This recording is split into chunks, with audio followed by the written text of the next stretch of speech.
श्री भागवत सुधा सागर शुक सागर भगवान वेद व्यास कृत श्रीमद् भागवत 12 स्कंदों की सरल हिंदी व्याख्या श्लोकांक सहित गीता प्रेस गोरखपुर।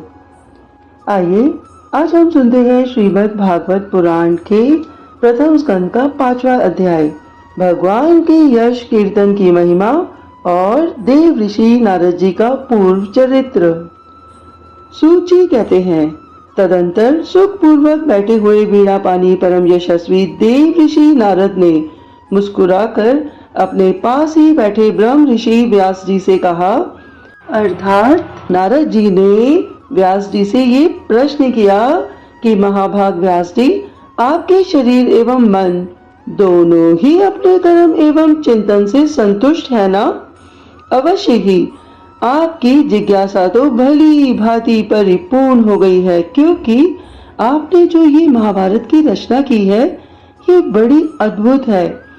वह धर्म आदि सभी पुरुषार्थों से परिपूर्ण है। सनातन ब्रह्म तत्व को भी आपने खूब विचारा है और जान भी लिया है।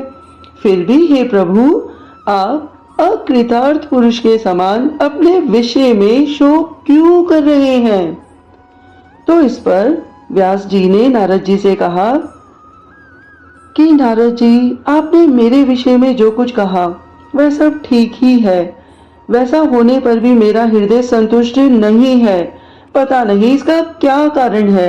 आपका ज्ञान अगाध है।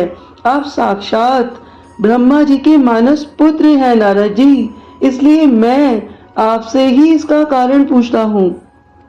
तो इस पर नारद जी ने कहा कि व्यास जी, आप समस्त गोपनीय रहस्य को जानते हैं, क्योंकि आपने इस पुराण पुरुष की उपासना की है, जो प्रकृति पुरुष दोनों के स्वामी हैं और असंग रहते हुए भी अपने संकल्प मात्रों से गुणों के द्वारा संसार की सृष्टि, स्थिति और प्रलय करते रहते हैं। आप सूर्य की भांति तीनों लोकों में भ्रमण करते रहते हैं और योग बल से प्राण वायु के समान सबके भीतर रहकर अंतःकरणों के साक्षी भी है। तो इस पर व्यास जी ने नारद जी से कहा, योग अनुष्ठान और नियमों के द्वारा पर ब्रह्म और शब्द ब्रह्म दोनों की पूर्ण प्राप्ति कर लेने पर भी मुझ में जो बड़ी कमी है उसे आप कृपा करके बतलाइए। नारद जी ने कहा, व्यास जी, आपने भगवान के निर्मल यश का गान प्राय ही नहीं किया। मेरी ऐसी मान्यता है व्यास जी कि जिससे भगवान संतुष्ट नहीं होते वह शास्त्र या ज्ञान अधूरा है। आपने धर्म आदि पुरुषार्थों का जैसा निरूपण किया है, भगवान श्री कृष्ण की महिमा का वैसा निरूपण नहीं किया। जिस वाणी से, चाहे वह रस भाव अलंकारादि से युक्त ही क्यों न हो, जगत को पवित्र करने वाला भगवान श्री कृष्ण के यश का कभी गान नहीं होता। वह तो कौवों के लिए उच्चिष्ट फेंकने के स्थान के समान अपवित्र मानी जाती है। मान सरोवर के कमनीय कमल वन में विहरने वाले हंसों की भांति ब्रह्म धाम में विहार करने वाले भगवत चरण विंद आश्रित परम हंस भक्त कभी उसमें रमण नहीं करते। इसके विपरीत, जिसमें सुंदर रचना भी नहीं है और जो दूषित शब्दों से युक्त भी है, परंतु जिसका प्रत्येक श्लोक भगवान के सुयश सूचक नामों से युक्त है, वह वाणी लोगों के सारे पापों का नाश कर देती है। आपकी कीर्ति पवित्र है। आप सत्य परायण एवं दृढ़ व्रत हैं। इसलिए अब आप संपूर्ण जीवों को बंधन से मुक्त करने के लिए समाधि के द्वारा अचिंत शक्ति भगवान की लीलाओं का स्मरण कीजिए। जो मनुष्य भगवान की लीला के अतिरिक्त और कुछ कहने की इच्छा करता है, वह उस इच्छा से ही निर्मित अनेक नाम और रूपों के चक्कर में पड़ जाता है। उसकी बुद्धि भेदभाव से भर जाती है। जैसे हवा के झकोरों से डगमगाती हुई डोंगी को कहीं भी ठहरने का ठोर नहीं मिलता, वैसे ही उसकी चंचल बुद्धि कहीं भी स्थिर नहीं हो पाती। संसारी लोग स्वभाव से ही विषयों में फंसे हुए हैं। धर्म के नाम पर आपने उन्हें निंदित पशु हिंसा युक्त सकाम कर्म करने की आज्ञा दे दी है।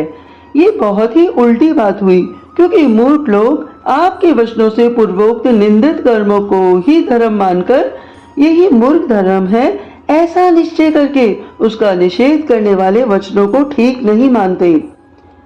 भगवान अनंत है। कोई विचारवान ज्ञानी पुरुष ही संसार की ओर से निर्वृत्त होकर उनके स्वरूप भूत परमानंद का अनुभव कर सकता है। अतः जो लोग परमार्थिक बुद्धि से रहित हैं और गुणों के द्वारा नचाए जा रहे हैं, उनके कल्याण के लिए आप भगवान की लीलाओं का सर्वसाधारण के हित की दृष्टि से वर्णन कीजिए। जो मनुष्य अपने धर्म का परित्याग करके भगवान के चरण कमलों का भजन सेवन करता है, भजन परिपक्व हो जाने पर तो बात ही क्या है। यदि इससे पूर्व ही उसका भजन छूट जाए तो क्या कहीं भी उसका कोई अमंगल हो सकता है। परंतु जो भगवान का भजन नहीं करते और केवल सर्वधर्म का पालन करते हैं, उन्हें कौन सा लाभ मिलता है।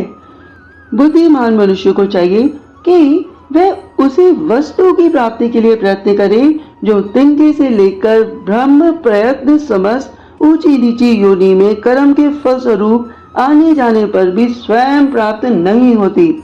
संसार के विषय सुख तो जैसे बिना चेष्टा के दुख मिलते हैं, वैसे ही कर्म के फल रूप में अचिंत्य गति समय के फेर से सबको सर्वत्र स्वभाव से ही मिल जाते हैं। व्यास जी, जो भगवान श्री कृष्ण के चरणारविंद का सेवक है, वह भजन न करने वाले कर्मी मनुष्यों के समान देवात कभी बुरा भाव हो जाने पर भी जन्म मृत्यु में संसार में नहीं आता। वह भगवान के चरण कमलों के आलिंगन का स्मरण करके फिर उसे छोड़ना नहीं चाहता। उसे रस का चस्का जो लग चुका है, जिनसे जगत की उत्पत्ति स्थिति और प्रलय होते हैं, वे भगवान ही इस विश्व के रूप में भी हैं। ऐसा होने पर भी वह इससे विलक्षण है। इस बात को आप स्वयं जानते हैं, तथापि मैंने आपको संकेत मात्र कर दिया है। व्यास जी, आपकी दृष्टि अमोघ है। आप इस बात को जानिए कि आप पुरुषोत्तम भगवान के कला अवतार हैं। आपने अजन्मा होकर भी जगत के कल्याण के लिए जन्म ग्रहण किया है, इसलिए आप विशेष रूप से भगवान की लीलाओं का कीर्तन कीजिए। विद्वानों ने इस बात का निरूपण किया है कि मनुष्य की तपस्या, वेद अध्ययन, यज्ञ अनुष्ठान, स्वाध्याय और ज्ञान और दान का एकमात्र प्रयोजन यही है कि पुण्य कीर्ति श्री कृष्ण के गुणों और लीलाओं का वर्णन किया जाए। हे मुने, मैं नारद पिछले कल्प में अपने पूर्व जीवन के वेदवादी ब्राह्मणों के एक दासी का लड़का था। वह योगी वर्षा ऋतु में एक स्थान पर चातुर्मास्य कर रहे थे। बचपन में ही मैं नारद उनकी सेवा में नियुक्त कर दिया गया। मैं यद्यपि बालक था, फिर भी किसी प्रकार की चंचलता नहीं करता था। जितेंद्रिय था, खेल कूद से दूर रहता था और आज्ञा अनुसार उनकी सेवा करता था। मैं बोलता भी बहुत कम था। मेरे इस शील स्वभाव को देखकर समदर्शी मुनियों ने मुझ सेवक पर अत्यंत अनुग्रह किया। उनकी अनुमति प्राप्त करके बर्तनों में लगा हुआ झूठन मैं एक बार खा लिया करता था। इससे मेरे सारे पाप धुल गए। इस प्रकार उनकी सेवा करते करते मेरा हृदय शुद्ध हो गया और वे लोग जैसा भजन पूजन करते थे, उसी में मेरी भी रुचि हो गई। प्यारे व्यास जी, उस सत्संग में उन लीला दान परायण महात्माओं के अनुग्रह से मैं प्रतिदिन श्री कृष्ण की मनोहर कथाएं सुना करता। श्रद्धा पूर्वक एक एक पद श्रवण करते करते प्रिय कीर्ति भगवान में मेरी रुचि हो गई। हे महामुने, जब भगवान में मेरी रुचि हो गई, तब उन मनोहर कीर्ति प्रभु में मेरी बुद्धि भी निश्चल हो गई। उस बुद्धि से मैं इस संपूर्ण सत्य और असत्य रूप जगत को अपने पर ब्रह्म स्वरूप आत्मा से माया से कल्पित देखने लगा। इस प्रकार शरद और वर्षा, इन दो ऋतुओं में तीनों समय उन महात्मा मुनियों ने श्री हरि के निर्मल यश का संकीर्तन किया और मैं प्रेम से प्रत्येक बात सुनता रहा। अब चित्त के रजोगुण और तमोगुण को नाश करने वाली भक्ति का मेरे हृदय में प्रादुर्भाव हो गया। मैं नारद उनका बड़ा ही अनुरागी था, विनयी था। उन लोगों की सेवा से मेरे पाप नष्ट हो चुके थे। मेरे हृदय में श्रद्धा थी, इंद्रियों में संयम था एवं शरीर, वाणी और मन से मैं उनका आज्ञाकारी था। उन दीन वत्सल महात्माओं ने जाते समय कृपा करके मुझे इस गहतम ज्ञान के उपदेश किया, जिसका उपदेश स्वयं भगवान ने अपने श्री मुख से किया है।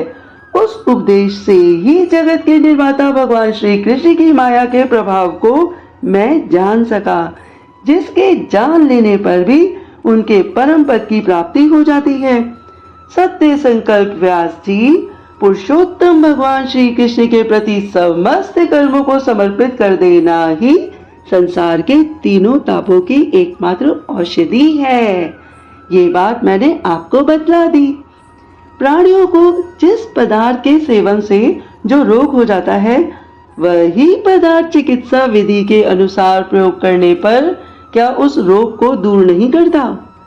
इस प्रकार यद्यपि सभी कर्म मनुष्य को जन्म मृत्यु रूप संसार के चक्र में डालने वाले हैं, तथापि जब वे भगवान को समर्पित कर दिए जाते हैं, तब उनकी कर्मपना भी नष्ट हो जाती है।